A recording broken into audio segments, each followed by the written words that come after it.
ಪ್ರೀತಿಯ ದ್ವಿತೀಯ P U C ವಿದ್ಯಾರ್ಥಿಗಳೇ ಎಲ್ಲರಿಗೂ ಕೂಡ ಮತ್ತೊಮ್ಮೆ ನಮ್ಮ ಯೂಟ್ಯೂಬ್ ಚಾನಲ್ಗೆ ಸ್ವಾಗತ. ಶ್ರಮಿಸಬೇಕು, ಬಹಳ ತಡವಾಗಿಬಿಡ್ತು.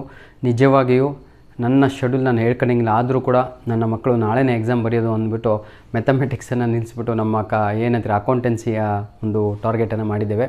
ರೀಸನ್ ಇಷ್ಟೇ, ಎಲ್ಲದೂ ನಾಳೆ ನಿಮ್ಮ ಕ್ವಶನ್ ಪೇಪರು ಎಲ್ಲ ಮಾಡಲ್ಲು ಹಾಗೂ ನಿಮ್ಮ ಪ್ರಿಪೇಟ್ರಿಗಳಿಂದನೇ ಬರುವಂಥದ್ದು ರಿವೈಸ್ ಮಾಡಿ, ಆಯಿತಾ? ಪಾಸಿಂಗ್ನವರು ಏನಿಹೋ. ಈಗ ನಾವು ಇಂಪಾರ್ಟೆಂಟ್ ಕ್ವಶನ್ಸ್ ಬಗ್ಗೆ ಈ ಒಂದು ವಿಡಿಯೋದಲ್ಲಿ ಮಾತಾಡ್ತಾ ಇದ್ದೇವೆ. 2 ಮಾರ್ಕ್ಸ್ ಇಂಪಾರ್ಟೆಂಟ್ ಕ್ವಶನ್ಸು. 2 ಮಾರ್ಕ್ಸಿಗೆ ಇರುವಂತಹ ಚಾಪ್ಟರ್ಸ್ಗಳು 1, 3, 5, 7, 10 ಈ 5 ಪತ್ರಗಳಿಂದ ಮಾತ್ರ ನಿಮಗೆ 2 ಮಾರ್ಕ್ಸಿಗೆ ನಾಳೆ ಎಕ್ಸಾಮಿಗೆ ಬರುತ್ತೆ. ಹೌದಲ್ವಾ? ನೋಡ್ಬೋದು ತಾವುಗಳು ನಿಮ್ಮ 2 ಮಾರ್ಕ್ಸ್ ಕ್ವಶನ್ಸ್ಗಳಾದಂತಹ ಯಾವುದು ಇಂಗ್ಲೀಷ್ನಲ್ಲಿ that is chapter accounting for partnership basic concepts ಅಂತ ಇದೆ. ಇದು ನಿಮಗೆ 2 ಮಾರ್ಕ್ಸಿಗೂ ಇದೆ, 6 ಮಾರ್ಕ್ಸಿಗೂ ಇದೆ. ಈಗ ಫಸ್ಟ್ ನಾವು ಈ ಒಂದು ವಿಡಿಯೋದಲ್ಲಿ 2 ಮಾರ್ಕ್ಸ್ ಇಂಪಾರ್ಟೆಂಟ್ ಕ್ವಶನ್ಸ್ಗಳನ್ನು ನೋಡ್ತಾ ಇದ್ದೀವಿ. First question is what is partnership ಅಂತ. 90% ಚಾನ್ಸಸ್ ಇದೆ ಇದು ಬರುವಂಥದ್ದು. ಇದು ಬರಲಿಲ್ಲ ಅಂದರೆ ವಾಟ್ ಈಸ್ ಪಾರ್ಟ್ನರ್ಶಿಪ್ ಡೀಡ್ ಅಂತ ಬರುತ್ತೆ. State any 2 concepts of partnership deed. What are the methods of partners capital account. One more question, state any 2 difference between fixed capital and fluctuating capital. I repeat, last question, state any 2 difference between fixed capital and fluctuating capital. ನಾವು ಇವೆಲ್ಲ important ಕ್ವಶನ್ಸ್ಗಳನ್ನು ನೋಡಿದಾಗ ಈಗಾಗಲೇ ನೀವೆಲ್ಲರೂ ಕೂಡ ಏನಂತೀರ ತಗೊಳ್ಳೋ ರೆಡಿಯಾಗಿದ್ದೀರಾ. Revision ಅಂದ್ಕೊಂಡು ಯಾವ question ಯಾವುದಾದ್ರೂ ಬಿಟ್ಟು ಹೋಗಿದ್ದೆ ಇದರಲ್ಲಿ ಆಲ್ರೆಡಿ ನೀವು ಪ್ರಿಪೇರ್ ಆಗಿದ್ದೀರಾ. ಬಿಟ್ಟು ಹೋದರೆ ಆ ಕ್ವಶನನ್ನು ರೆಡಿಯಾಗಿ. ಎನಿಹೋ, ಈಗ ನಾವು ಚಾಪ್ಟರ್ 3 ನೋಡ್ತಾ ಹೋಗೋಣ. ಸ್ಟೇಟ್ ಎನಿ 2 ನೋಡಿ, ಚಾಪ್ಟರ್ 3ನಲ್ಲಿ ಇರುವಂತಹ ಚಾಪ್ಟರ್ ಹೆಸರು ಹೇಳಿಬಿಡ್ತೀನಿ ನಿಮಗೆ. ಚಾಪ್ಟರ್ 3ನಲ್ಲಿ ಏನಿದು reconstruction of A partnership firm, retirement, death of a partner. ಇದು ಕೂಡ ಅಷ್ಟೇ ನಿಮಗೆ 2 ಮಾರ್ಕು ಹಾಗೂ 2 ಮಾರ್ಕಲ್ಲಿ 1 ಹಾಗೂ 6 ಮಾರ್ಕ್ಸಿಗೆ 2 ಪ್ರಶ್ನೆಗಳನ್ನು ಕೇಳ್ತಾರೆ. This is very very very very important chapter ಅಂದ್ಕೊಳ್ಳಿ. ಇದು 2 ಮಾರ್ಕ್ಸಲ್ಲೂ ಇದೆ, 6 ಮಾರ್ಕ್ಸಲ್ಲೂ ಇದೆ. 6 ಮಾರ್ಕ್ಸಲ್ಲಿ AR ಅಂತ ಇದೆ ಹಾಗೂ ಇನ್ನೊಂದು ಇದೆ ಅಲ್ವಾ, ಬಹಳ ಇಂಪಾರ್ಟೆಂಟ್. 2 ಕ್ವಶನ್ಸ್ಗಳು 6 ಅಂಕದ ಬರ್ತವೆ ಅಲ್ಲಿ. ಸ್ಟೇಟ್ ಎನಿ 2 ರೀಸನ್ ಫಾರ್ ನೋಡಿ ರಿಟೈರ್ಮೆಂಟ್ ಆಫ್ ಎ ಪಾರ್ಟ್ನರ್ ಇದೆ.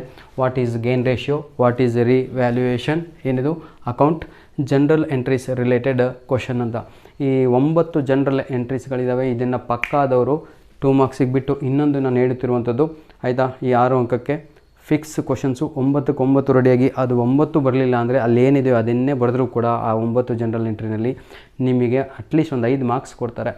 ಮುಂದೆ ಹೋಗ್ತಾ ಇದ್ದೀನಿ ಈಗ ನಾನು ಚಾಪ್ಟರ್ 7ಗೆ, ಆಯಿತಾ? 5 ಅಲ್ವಾ. State any 2 features of A company ಅಂತ. ಚಾಪ್ಟರ್ 5 ಹೆಸರನ್ನು ಕೂಡ ನಾನು ಇಲ್ಲೇ ಹೇಳಿಬಿಡ್ತೇನೆ, ಯಾಕಂದರೆ ನಿಮಗೆ ಕನ್ಫ್ಯೂಷನ್ ಆಗಬಾರ್ದು. ಅಕೌಂಟಿಂಗ್ ಫಾರ್ ಶೇರ್ ಕ್ಯಾಪಿಟಲ್ ಅನ್ನುವಂಥದ್ದು ಇದು ಚಾಪ್ಟರ್ ನೇಮ್ ಆಗಿರುತ್ತೆ. ಇದು ನಿಮಗೆ 1 ಮಾರ್ಕಿಗೂ ಕೂಡ ಇದೆ ಮಕ್ಕಳೇ. 1 ಮಾರ್ಕಿನ 2 ಪ್ರಶ್ನೆಗಳು, 2 ಮಾರ್ಕಿನ 1 ಪ್ರಶ್ನೆ ಹಾಗೂ 12 ಅಂಕದ 1 ಪ್ರಶ್ನೆ ಕೂಡ ಈ ಒಂದು ಪಾಠದಿಂದ ಬರುತ್ತೆ ನಿಮಗೆ. ಈಗ 2 ಮಾರ್ಕ್ಸ್ ಕ್ವಶನ್ಸನ್ನು ನೋಡ್ತಾ ಹೋಗೋಣ.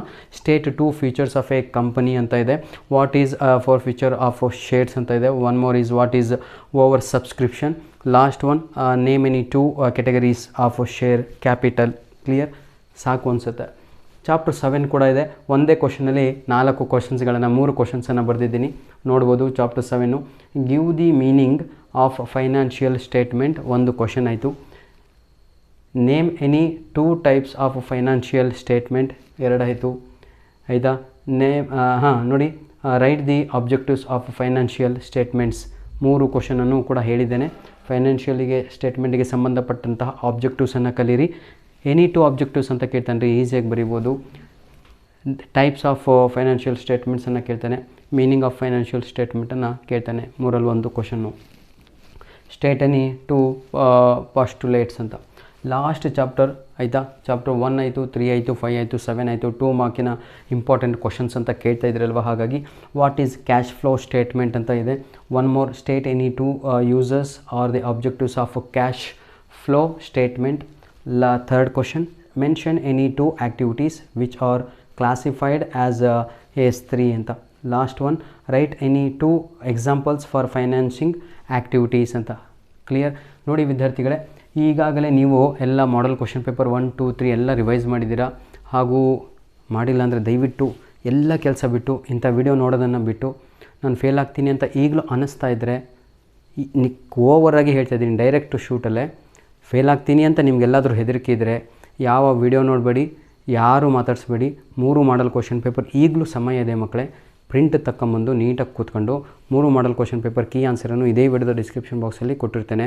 Preparatory exam question paper ಕೊಟ್ಟಿರ್ತೇನೆ.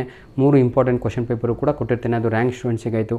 Fail ಆಗ್ತೀನಿ ಅಂದವರು 3 ಮಾಡಲ್ ಕ್ವಶನ್ ಪೇಪರ್ ತಗೊಂಡು 3 ಮಾಡಲ್ ಕ್ವಶನ್ ಪೇಪರ್ನ ಕೀ ಆನ್ಸರ್ ತಗೊಂಡು ಪ್ರಿಂಟ್ ಹಾಕ್ಕೊಂಡು ಈಗ ಕೂತ್ಕೊಂಡು ಪ್ರಾಕ್ಟೀಸ್ ಮಾಡಿದರೂ ಕೂಡ ನಾಳೆ 50 ಅಂಕ ಬರುತ್ತೆ. ಫೇಲ್ ಅಲ್ಲ, ಪಾಸ್ ಆಗಲಿಕ್ಕೆ 24 is enough. Extremely sorry my dear children, ಆಯಿತಾ. God bless you all the best, do well.